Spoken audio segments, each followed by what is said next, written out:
Hey guys, Ben here. I'm going to lay out a situation, lay out a scenario for you that you may be familiar with. It's the weekend, you're feeling great, you're like, oh cool, nice weekend off. What have I got going on next week? Work. Oh, I've got a tournament next weekend. Oh, I've got a tournament next weekend. I've submitted my roster, because I was good. Get your rosters in. But I haven't really painted my team, and by really painted, I mean I've built it and maybe primed it, and then that's it. And now I've got a week to go, and I've got a tournament to go to, and I haven't painted my team. Now for me, this situation is ever so slightly different. It's a case of, oh, I've got a tournament coming up at Games Workshop, and I have no official Games Workshop models to use for Blood Bowl. Or, oh, amazing, I'm so excited to get playing. We're going to be filming some games in the next couple of weeks, and I've painted no teams. So you get to that point where you've got a very small window and a very big painting list. And we put a little poll out on the channel to say, hey, we want to do some hobby tips, tricks, videos. And you all said that you absolutely positively didn't want us to ever do some kind of how to paint a team quick video. But I want to paint a team and I want to paint it quick. So welcome to the quick pass painting method. If you watched the print to pitch video that came out this weekend, you'll know that there's some awesome teams coming out. And one of them is this Punga Halfling team that I just love. Now, I've got work to do, I've got home work to do, I've got teams to paint for the Dungeon Bowl Championship, which we're starting to film in a couple of weeks' time. But I really just wanted to paint some Halflings. And I thought, actually, this is a really good example to show how I paint teams up very quickly. Now, there are multiple disclaimers, and I'm going to start them right now. The methods and views used in these videos, this video, there may be more videos, represent my own. And I will admit that I am a hobby criminal. That's probably the best way to put it. The things I'm going to show you in this video are legal, but they shouldn't be, and this is certainly not a good video to watch if you want to get better at painting. In fact, I would go so far as to say that you will learn only bad, very bad tips and tricks here. Very bad habits. And I've admitted that I'm a bandit when it comes to hobby. But there is an element here of speed and quantity. If you want to learn how to paint well, go to Warhammer's channel. There's a bunch of other great stuff out on YouTube. Check out Drew Blood on Instagram. Blood Tithe Ben. Amazing stuff. But there is an element, like every snotling coach knows, where quantity is a quality of its own. And this method is there to show you how to paint a team. Get it to the point where you can put it on the pitch and it looks pretty good with very minimal effort. And not just very minimal effort, very minimal emotional stress. And that's the most important thing here, I think, from me, is that the way this method works is it is there to get a team on the pitch without you stressing about getting the highlights right, about getting this right, about getting this right. I could do better. You can do better. This painting method is stage one, but it will get your team ready, it will get it on the pitch, and then you can come back later. You're not gonna, but you could. Okay, so with that bunch of disclaimers kind of covered, and remember that the tips and tricks we'll show you in this video are bad. They are very bad. You shouldn't do them. But like I said, quantity is a quality of its own, and this method is what I've used time and time and time again to get a team or a star player, not a star player, even a star player actually, yeah, definitely a star player.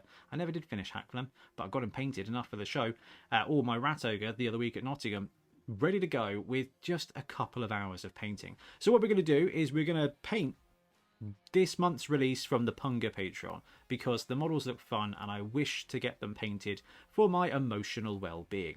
But what we're going to do is, because I hate the videos that go, hey, we're going to do a painting thing, and they don't show you what the end looks like, I'm going to cut now to hopefully an appropriately cinematic spinny plate version of the finished thing.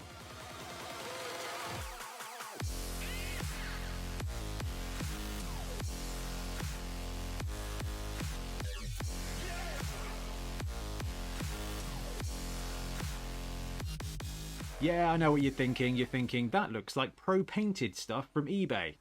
And you're not wrong. That's the kind of level that we're going for here. As you can see, the models are cool, the sculpts are cool, they've now got colour. I can put them on the pitch and I'm good to go, and I can come back later and add extra highlights, pick out details I haven't got. but actually it brings the character out. Your team is alive at this point with the bare minimum of input. So the quick pass method is called the quick pass method because I've got a fun acronym, because that's what I do in my day job. P is for prime. It's also for prepare. So the first stage of the model is that you build it, you take off mold lines or supports to the point where you're happy with it. If you want to base it, you can do it at this point now before you prime, or you can do it the other way around. Now, we'll go into this step in detail further, but this is the most important element of this, because this is going to form the base of all the work that you are not going to do. Stage 2 is the A, which is assess. We're going to take our model and we're going to look at it. For that long. Not really. We're going to take 10 seconds to look at the model, and you're going to put it on the pitch in front of you and go, right, what am I looking at? Where am I going to see? What am I going to see? What's important to me? What's my opponent going to see? What do I want to represent? So you're going to look at the kind of overall image of the model on the pitch as if it was a sprite from a video game, a picture. Yeah, okay, what can I actually see? What do I actually care about? That's going to help inform you. There's no painting at this stage. This is eyeball. This is Mark 1 eyeball time, where you assess the model. Spotlight. So this is the most this is the crux of it, right? You do the shade. No. Once you've assessed the model, you can see what you're going to see. That kind of tells you what it is you need to spotlight on the model. So spotlight, the S is for spotlight, or spot color. You're basically looking at the model at stage 2, and then you've identified the angles that you're going to be looking at. And then stage 3, you want to pick out the skin tone, the team colors, and any other details you think is appropriate. And that's what we're going to hit, because that will bring your model to life, your team to life, with so much speed. It's going to make the biggest difference. And we're just going to be picking out the bits of color, the bits of bold, the bits of armor that we want. We're not going to go into a billion bits of detail. This is my spotlight colors. When I'm looking at my model from 12 inches away, what do I want to see? If I'm in the crowd in a Blood Bowl match, what am I actually going to notice here? If I'm walking past in a tournament and I'm seeing a game, cool models, like the design, got the team colours, wicked, nice skin tone, fantastic, move on with your life. That's where we're looking. And the last step is shade. Now, this will vary between people, but actually, non-oil, Badab Black, I think they're the ones that started it off, right? You take a model, actually, probably Army Painter Strong Shade. What we're going to do at this point in the model is, depending on what we want to shade, it might be the entire flipping thing. We cover it in Agrax, or non-oil, or Seraphim Sepia, or if we've pre-shaded using a contrast prime, we're probably just going to shade the areas of colour that we picked out in the spotlight. And what that's going to do is going to bring the whole model together really cohesively. And that's the crux of the method. Now, I want to reiterate again, this is not the best way to paint. You are not going to learn how to be a better painter here, but you are going to get your team done right quick. So we're going to take these halfling models, have a quick look at them, and then start the quick pass process. Okay, so the first step is looking at the models. So the models we're going to be using are part 1 of the Punga Chaos Halfling release that came out this month. They're just too fun not to start painting, and I just really wanted to get some colours on them because they're really simple designs. There's not a ton of detail there, and I know from experience that with not a huge amount of effort, we're going to be able to bring this alive to a point that you actually can be really happy with. Now, a couple of things to call out. This is a 3D printed base. Punga tend to do a lot of pirate releases, so I printed out a bunch of pirate bases, and then they dropped a non-pirate chaos team. But I still use the bases. At this point, you can base your models, you can not base your models. If you want to do nice field looks with field lines, then not basing your models at this point is absolutely the right way to do, because it's way quicker to base models. To create a load of bases separately, I'll do that in a separate video because that is the one you actually asked for, but I figured we'd paint some models first. But for the purposes of this video, actually, these bases are great. I love them, and it makes the model look a lot more finished. Basing is probably the most important part of painting and prepping any model, but you can have it based or you can have them on a plain base, doesn't matter. We're focusing on actually painting the model in this one. And you can see, this is my first hobby, crime. I don't have a painting handle. I use my hands. I hold the model with my thumb and finger and I paint, and when I paint it goes on my thumb and finger. In fact, you can see I've been priming things this morning.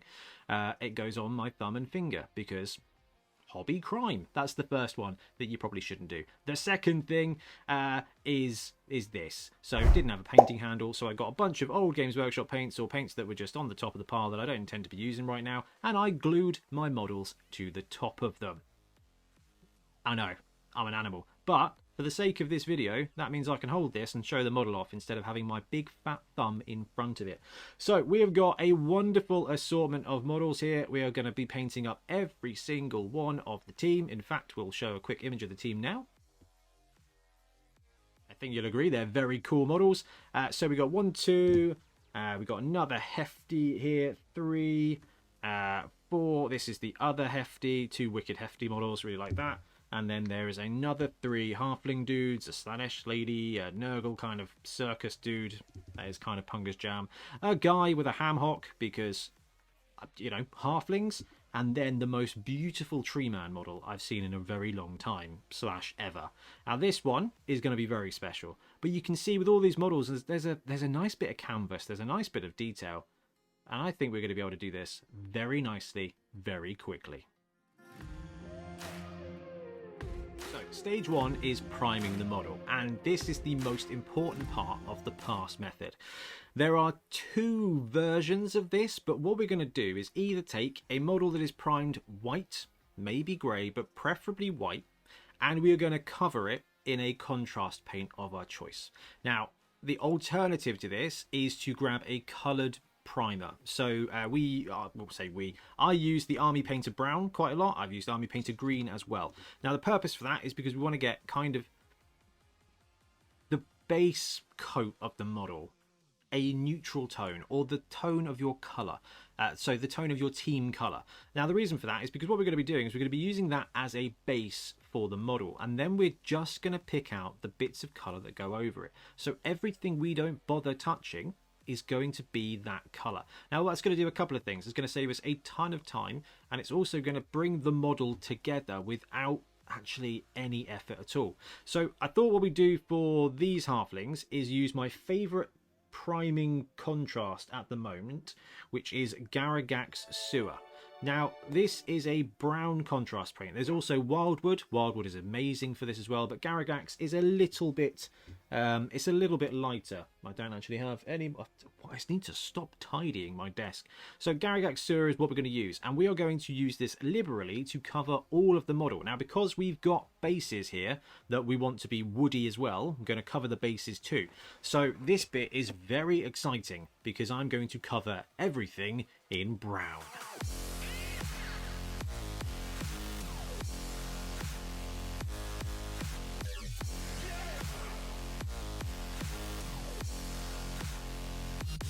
Okay, so a couple of things to call out. Again, I've committed several more hobby crimes here. I've used an old horrible brush. This is a dry brush to prime with, which is not ideal. But the second thing I've done is use the paint straight out of the pot. It's contrast from Games Workshop. It's supposed to be applied in one thick coat, but make sure you shake it properly first before you use it, and then just be very careful with like pooling of the model. Now that is the one thing that I have done that I am okay with, is that I've tried to stop a bit of pooling on the model and kind of drag it down. Now I've gone all the way around because this is going to be a brown base. I wanted the brown primer on there as well, and I've also done around the edges. That's just going to help when I paint the edges of the base black. It's just going to help make that a bit easier. The purpose of this, like I said, is to give you that base coat, that prime. This can be achieved by using a coloured primer. So if you wanted to use a brown can of spray paint, you could do that. But what we're going to see with the contrast here is that all of the bits that's brown that we're not going to touch is already pre-shaded. If you go straight for a brown spray paint, which is what I've used to do regularly, you will need to shade the entire model to add that kind of blocking in, that kind of shading. But contrast is going to save us a lot of shade at the end. We're just really going to have to shade the spot colours that we want. Anyway, I'm going to do this for 6 more halflings and a massive tree.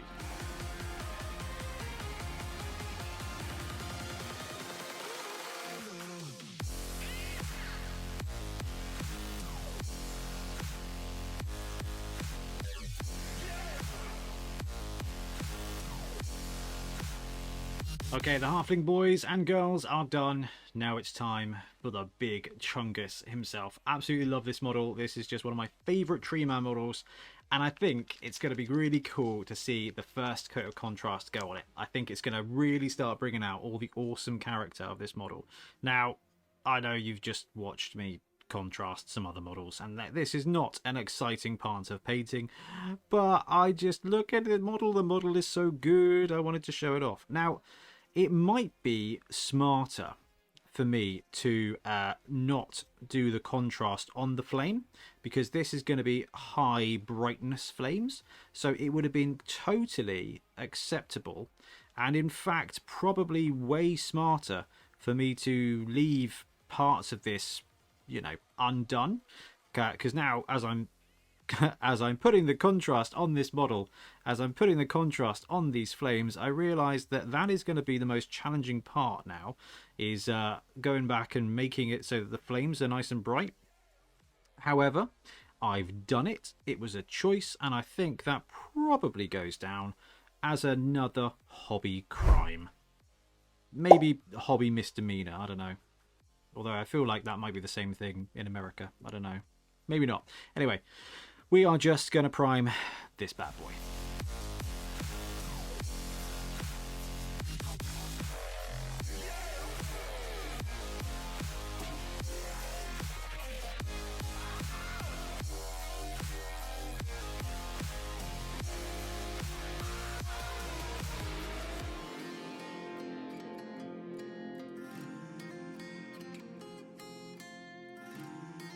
Okay, so step one completed. I timed it and it was just under 20 minutes for me to put the contrast primer on all 8 models.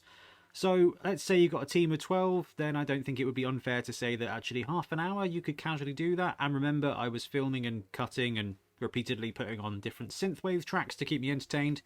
So I think half an hour is plenty of time to contrast prime a team. Now, like I said earlier, it will be quicker if you get a brown spray or a green spray if you want a green colour. But you kind of have to make up the time at the end with full over shading. So it doesn't really matter. But half an hour. And the most important thing is that it took very little effort. As you saw from the sped up shots of me painting them, you just put the paint on. You don't have to worry about staying in the lines. You don't have to worry about this, worry about that. All you worry about is just making sure that the whole model is covered. Now, as we look through these models, because it is time for stage 2, assess, we might find a couple of white spots.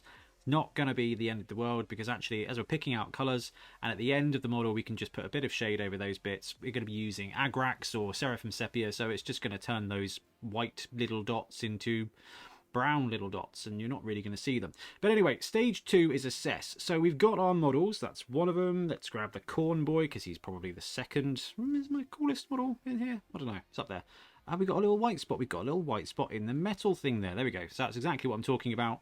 Don't worry about it. As we shade, that's going to go away. Magic. We might even cover it with the metal paint itself. So we can see that the contrast here has picked out all the detail, and it's already added shadow.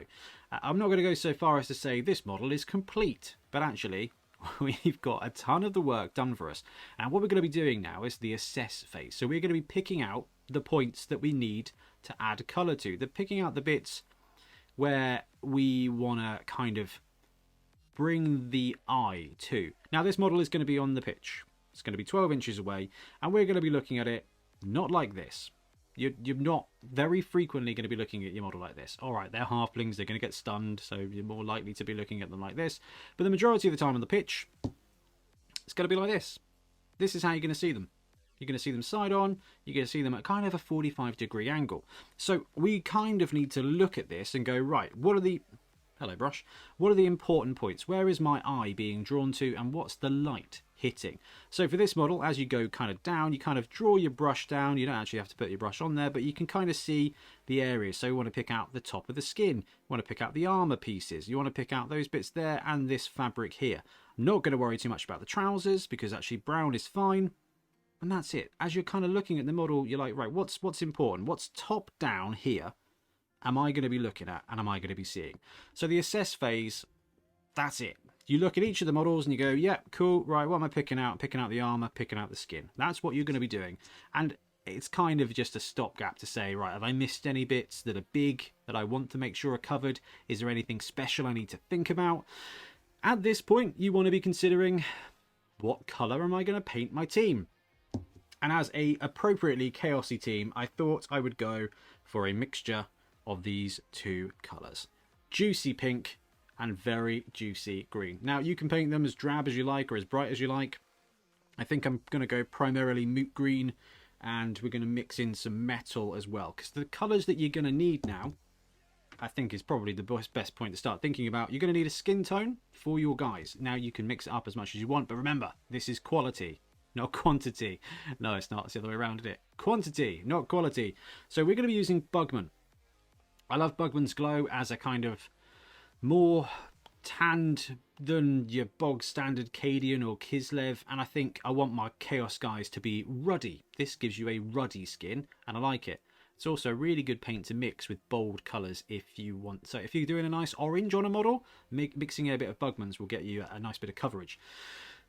And green. I'm a big fan of green, and we're going to go with green as the primary armour and fabric colour for this team, because I love green. Just love it. That's it. And it's a nice moot green. It feels wrong not to do. Now, the real reason we're going for moot green is because we've got these flames here. Now, what we could do, I suppose, is go for an orange or a red with the team and make it all chaosy and then give you red flames. But actually, we're going to go with bright green flames on here. And this is part of the assess thing. Is like these models have got armour. They've got fabrics. It's very easy to see where we're going to be putting on our colour scheme. When it comes to your big guys or some other models, there may be no obvious pieces of armour. So as we look at this tree man, okay, we can think, cool model.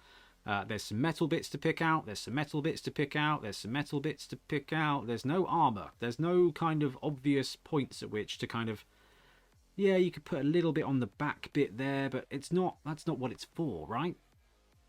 The flames here we can use to tie this model into the rest of the team, and that's what I'm going to do. We missed a little bit on there. That's fine. We're going to paint over it. There you go. That thin little bit there. We're going to go with green flames in here. Green flames in here. I think we'll use silver because silver goes... I've got to find a good silver because Games Workshop silver is made of water and wishes. But actually, that's what we're going to do with this guy. We're going to go metal. We're going to give him green flames to tie him in with the moot green of the rest of the team. So you need the flesh colour. You need the primary team colour. You need a secondary team colour, but I'm not going to worry too much about that one. And then you will need some kind of metal that actually paints. And that is going to be my biggest challenge right now. I found a decent silver. It's plate mail metal. Thank goodness for Entoyment. I tend to pick up paints every time I pop in there. So this one actually stands out. So that's going to be useful instead of using the milky run of some of the Citadel paints. So we've got our flesh tone, which is Bugman's Glow. We've got our moot green, our team colour. And we've got the metal bits there. Now, as we kind of look to start painting our model, we kind of got to consider a couple of things. So there's some edging on the armour here. That is just going to be plain silver. The helmet here, I think we'll do green on the inside, and then again we'll do the filigree, the edge bit silver. We've got to consider the easiest way to do that, and I think often the easiest way to do that for helmets like this, so corn players out there, listen, if you are going to be painting red helmet with gold trim, it's better to paint the helmet gold and pick out the inner bits with red. So what we're going to do with this helmet is we're going to paint it silver, pick out the inner bits with green, and then when the shade comes, it will cover all sins, which is absolutely magical. So when it comes to Spotlight, that's what we're going to do, and that's kind of where you want to go to that assessing thing. You look at your models and go, right, what is special? What do I need to pick out? What's kind of occurring with this model? And then you put the paint on the model. So we are going to start with this boy here, and what we're going to do is we're going to batch paint, because why would you not? And we're going to go flesh first, then maybe metal, and then team colours. And then we'll probably have a little bit of a tidy up, add some spotlight bits that we like, and then we're done, basically. Okay, so as we're about to start painting the skin, there's a couple of terrible hobby things I'm doing that I need to call out. More hobby crimes. I don't have a wet palette. Normally, I would use a bit of shelf to paint on and use it to mix on. The internet screams at me when I do that, so I've got some tiles. That's all right. What you should do is get a wet palette. What I haven't done is get a wet palette. So what I have done is grab the top of a Chinese container, and that is what I will be using to put my paint on. Now, most of the time you're supposed to water your paints down. I'm not going to really bother, because actually I want to get these paints on nice and thick. Not so thick that they obscure detail, but thick enough so that the paint goes on the model without too much effort. I will water it down a little bit just because I can't not.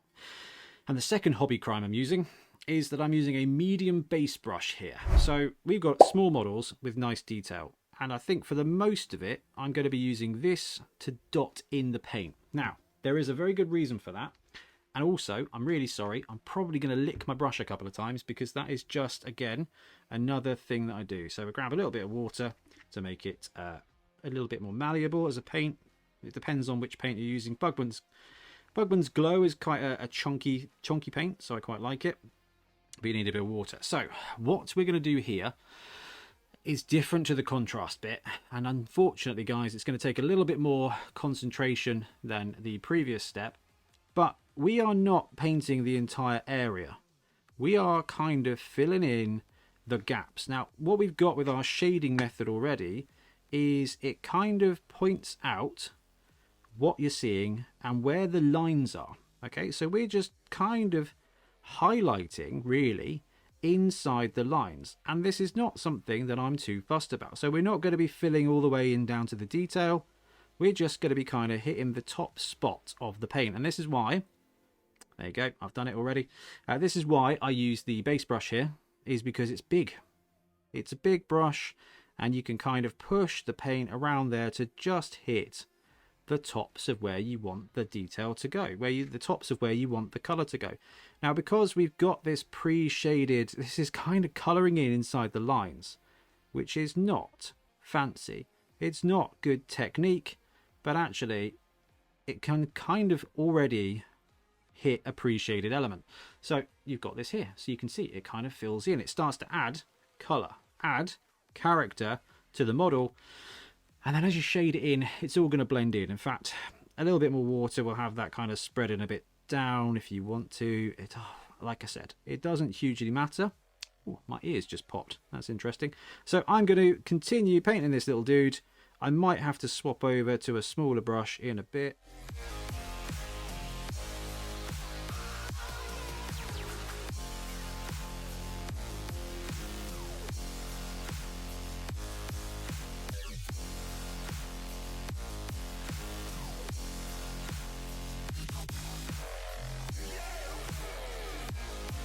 Okay, so for the tree man, I don't want to leave the whole body completely contrast. Like, it's fine. Like, that's good to go.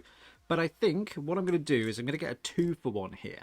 And what I'm going to do is I'm going to take my dry brush, and I'm going to give him a bit of a dry brush, top down, of a lighter brown colour. Now, there's two reasons for that. One, it's going to add a little bit of light to him. It's going to add a bit more depth, which I'm a big fan of, because actually some of the contrast has come out quite dark. But the second is it's going to frame around kind of the details that I want to pick out. So it's going to help me identify where the flames start. And that's actually really important for what I want to achieve now, which is getting those green flames in the right place. Now we're going to go for a proper dry brush here, and I'm going to try not to be too hard on the paint. Let's see, we're just kind of flicking the brush over to get a bit of tree colouring, get that wood colouring back over. Topped it up to Morghast Bone here, and we're going to do a more of a dusting, I think, effect. Just a real light dry brush. There we go. We can kind of pick out the woody bits. It's going to give it a nice glow. Now, as we're adding quite a bit of light into the model, we do have the choice at the end to give it a jolly good soaking in some kind of shade. I don't know, I think I like this effect. I think I like how this is starting to shape up when it comes to the wood effect.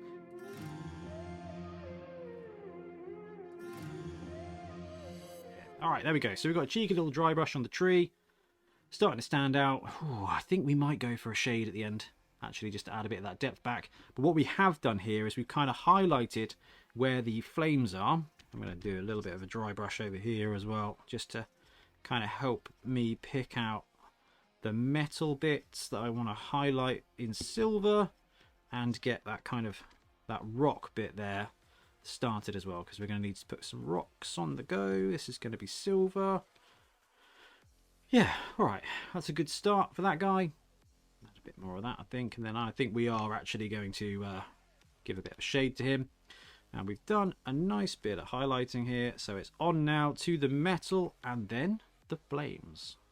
Okay, so we're going to pick out the metal areas on the tree. We've got a bit of a chunky bit here. I'm using a bigger brush because actually these details are pretty big, and it's more of a wet brush, I think, than painting, because you can see we kind of want to leave some of the shaded areas there because we're kind of just dragging the brush downwards, because that would be our line of sight.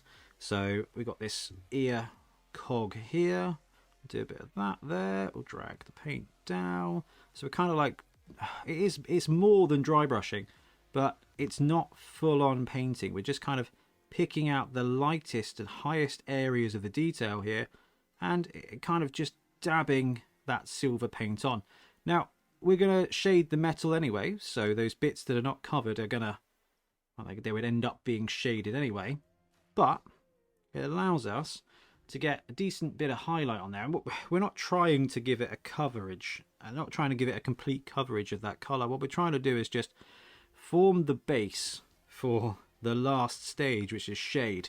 So there's quite a bit of metal on this guy, so I'm just going to go ahead, put my music back on, and paint all the fun little metal bits that I want our shade to pick up in the next phase.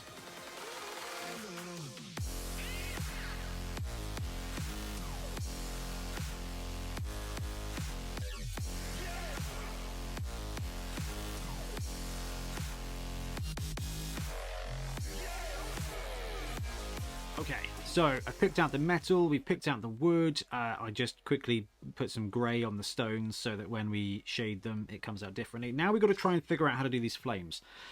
Now, flames are supposed to be brightest in the inside and then darker on the outside. So we kind of need to find a way to make it lighter at the bottom and, you know, darker at the top. And we want it to be a nice, vibrant green. So what I'm going to do is I'm going to mix moot green and I'm going to go pure white scar, probably 50-50. We're going to paint the whole stuff in with that mix, and then we'll probably just put some moot green on the top to darken it down. Okay, I've got my paint mix, and we are going to water it down a little bit because I want it to kind of go into the crevasses. There, the crevasse. Fill it with your mighty moot green mixture. There we go. This is going to be hard to, I think, paint, but I'm not worried too much about getting much splash on the wood bit here, because we are going to get some OSL by accident, which I'm fine with, and it is going to get shaded. The edges are going to get shaded by the sepia. So if sepia, not really sure. Oh, stop licking your brush, you numpty. Anyway, like I said, guys, I'm a bandit and a hobby criminal, so don't lick your brushes. I will lick my brush because I am a fool and it is a bad habit. My wife bites her nails, I lick my brush because bad stuff. And if we ever have kids, they're going to be like wild children, I have no doubt.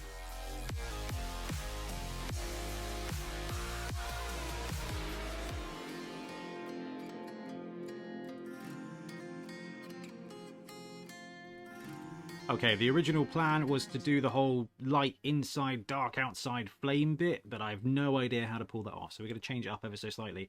I did add a bit of green in the eyes there, and I added a little bit of green in the back bit as well. So what we're going to do is we're going to highlight the green, and then we are actually going to use Seraphim Sepia on it as well. It seems counterintuitive, but actually I don't care. It's just going to bring the model together, and it means we're not spending too much time on an element that's going to look cool enough anyway. So what we're going to do is a bit of a cheeky dry brush top down with again a mixture of moot green and white, and it's just going to add a highlight and a little bit of boldness, and it's going to add a little bit of power to this cool flame thing. Now again, I'm not sticking too tight to where I want the color to go because it's going to give us a little bit of OSL, a little bit of glow. And again, I'm fine with that. We will do some glow at the end, just because this model is too cool not to do extra bits of glow. And we're going to continue just kind of dry brush slash dabbing this colour on to the top of the flames. And I'm going to paint this again, I think. I think what we'll do is I didn't think this through. So we're going to dab the green into the grill, and then we'll just do the grill over. You want you to be very green. Thank you very much. We're going to have to use a different brush for that. I choose you.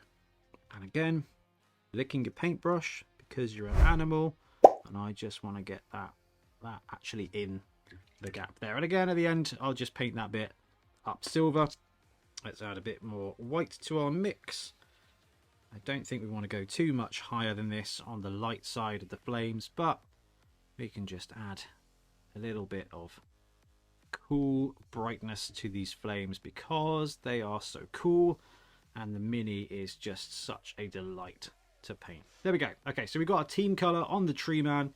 I know the flames are reversed, but I don't much care. It's going to be fine. We'll give a little bit of a dry brush here around the eyes, just a gentle dry brush to get some eye glow.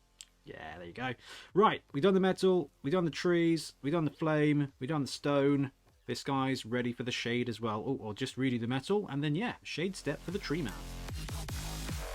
We've painted up a hobbit and we've painted up a tree man. I've quickly edged the base in black and given literally just a very quick dry brush of something wraithbone. There you go, just a quick dry brush of wraithbone on the base just to pick it out. Otherwise, I've not done anything else with this little dude. And then we've got our tree man here as well, and I've done exactly the same with the base there. Not the tidiest of finishes, but that's okay. And I just quickly penciled in the metal there. So this is the shade part. And what we said at the beginning is that you can do two things. You can prime with a solid colour and then at the end shade the whole blooming thing, or you can use contrast to get enough shade as it is.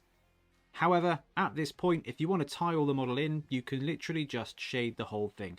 But you can see what we've done here is just sort of from the top down, just pick out the tip top of where your detail is going to lie.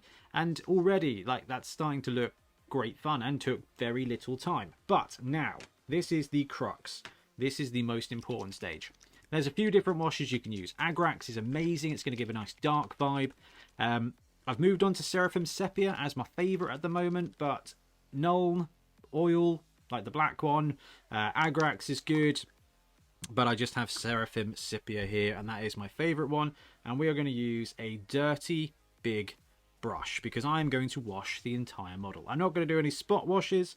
I'm not going to do anything fancy. I'm going to shake the heck out of this to make sure that I get a decent cover, but you can use Agrax. I imagine you can use some of the strong tones from Army Painter as well, but I don't have those. Do I have those? I might have those. I don't know. I've got half finished pots of everything, and you want to get a good load of the wash on your brush. Now, this is the, well, I say this is the older, I don't know. I've had this pot for, I don't know, not very many months, so Games Workshop may have changed the chemical compounds inside it, but I don't think they have. We've loaded the brush with our shade. We've got our model. The base is all done. Let's go. What we're going to do is we're just going to chuck this on, and we're going to dab it on very similarly to how we did the contrast paint at the beginning. And the reason for that is we just want to get nice coverage. I'm okay with a little bit of pooling, but we're going to start at the top of the model and work our way kind of down so that we get good coverage. And what this is going to do is it's kind of going to cover up all of the gaps, cover up and tie together all the bits that we didn't bother painting and all of the bits that I put a single layer of paint in. It's going to help with the metal, it's going to dirty it up, it's going to add a bit of shade to it, and it's just going to tie the model together. And again, this is a one coat on everything kind of jobby, and because I've already done the base, I'm going to do the base here as well. Now, if you do the base separately from the model, then you're good to go and don't need to worry about that. If you are one of the old school who does PVA and grass on your base, then actually PVA and sand on your base, then you can do it at this point as well. But again, just kind of pull down, make sure there's not too much pooling, and you will start to kind of weather your model, and it adds a bunch of shading that we didn't have. And then I'm going to let it dry. We'll grab the tree man and we'll do the same for the tree. Okay, let's start at the top and work our way down. We're going to go slightly heavier on some areas of the tree with this shade because I want that extra definition, especially over the rock here and on the metal. So we're going to go heavy at the top, and then we can just kind of dab our way down with this shade. This is not complicated. This is the easiest part of the entire method, I think. This and the contrast at the beginning is just no stress, no effort. And because you don't have to worry about staying in the lines at this point, you can put on Mandalorian or watch some of our channel or something. In fact, I hope that some of you are doing this method while watching this video, which would be interesting to see. Ooh, okay, so I've gone with this flames, and we're adding the dirty sepia into the shade of our flames here, and I don't actually mind how it's starting to look out. Now, sepia is kind of like a yellowish tint, you know, like old photos. That's where it comes from, right? That's the terminology. So it's going to go okay with my green flames. It's going to go okay with my green kit. It's going to go okay with brown. It's going to go okay with skin tones as well. If you're using blue, it might not be the best paint for you, but I don't know. It's just kind of, it's a less egregious version of Agrax, really. That's why I like it so much. It does the browning element without kind of absolutely toning down the paint. So I've done a thing there. Going to use my brush to just undrop it from the depths of the recess there around the eyes, because I want to keep those eye glows there. Now, I can go back later and top it up, but it seems silly not to just, you know, not have it happen. And again, we're just going to keep chucking on the sepia, keep pulling it down so it doesn't pull too much, get it all in the crevasses, as Tenacious D has kindly pointed out. Oh, I didn't paint the claws as if they were metal in the end, but I think it'll be okay. We get some nice dab there.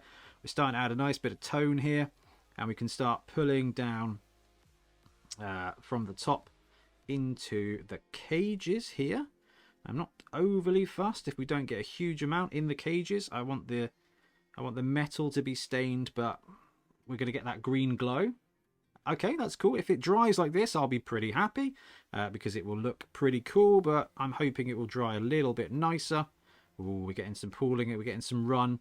And that is the other thing about shades, is they are very watery. That's their job. So you're going to get a little bit of drippage and a little bit of leakage if you use a lot of shade. Now, I've probably used too much shade here, but I don't really care, because the whole point of this is a quick and easy way without, it's kind of taking the stress and pressure out of, oh, am I going to get it in the right spot? Is it going to be okay? Am I going to overdo this, overdo that?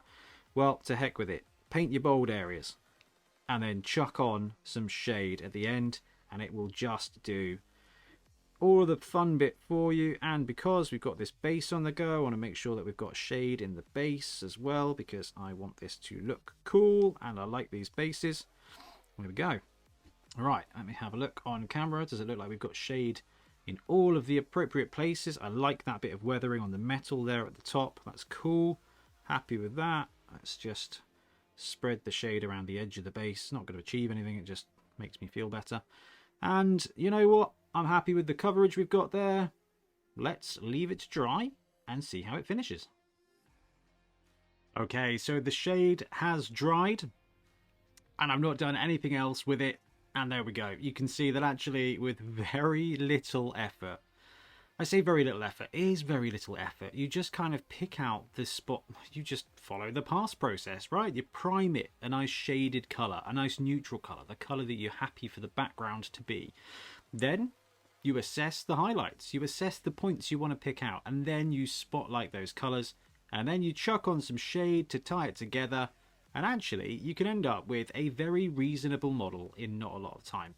So this is the first one we're going to have a look at. Then we'll look at the tree man, and then we'll cut to the full team around. Okay, here's the tree man, and I really do love this model. You can see that the shade has just done a nice job of tying everything together. You've got bits of brown, the tree's done nicely. I'm actually really happy with the green flame. And as we turn it over, I'm not too unhappy with the skulls. I think that's okay. And where I did a loose dry brush, of the green. We've kind of got a little bit of green glow around there as well. This is not going to win any awards at all, but it is actually painted and it didn't really take a lot of effort. And there you have it. That is my quick pass painting method. Prime, assess, spotlight, shade. And it's not award winning. It is not going to be the best painted team ever. Not by a long shot. And I'm sure we've gone through plenty of hobby crimes and things that you shouldn't do. Don't lick your brushes. Don't stick things to other things. Don't, you know, use paint straight out of the pot.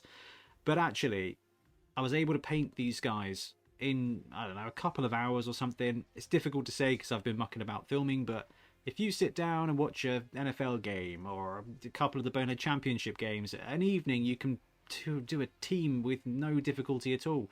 I'd probably say you're budgeting for about 3 hours to do a team from start to finish using this method.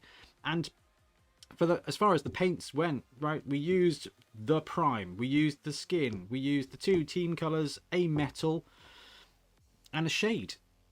You know, okay, used a little bit of grey for this. I used a little bit of a different colour for the ham and one of the guys, but you don't have to do that. That's just kind of, I wanted to do it as I went along. And most of the time was spent trying to figure out how to do the flames that are actually so green that they're green screened, which I enjoy that massively. But all of these models, oh, again, green screen. Right, lesson learned. Don't use green screen. Oh, don't use green. I painted models and I can't even show them. That's absolutely amazing. But look, the last thing I will say is that this is a great method for painting up a lot of models in a short space of time. They're not going to look amazing, but once they're done, they look great. And then you can go back, and this is kind of the thing that comes after the quick pass, you know, the catch, if you will, is you can go back and you can highlight those colours that you've used. You can go back and you can pick out other bits, you can tidy bits up, but you've got your team colours, you've got your flesh, you've got your shade, you've got your base, your team's good to go. You can get to the pitch, you can feel good about it, and very much like naming snotlings, as soon as a player does something cool, then maybe they deserve a little bit more of a paint job. But anyway, please let me know what you think of this. This is my first time doing a hobby video, so some of it's going to be rubbish, I imagine. And also, this is the worst hobby video imaginable, and none of it should be used. But if you need to, it's a pretty powerful way of doing things. Anyway, I'm going to wrap up because it's dinner time, and we'll be back soon with more Blood Bowl content. Happy painting.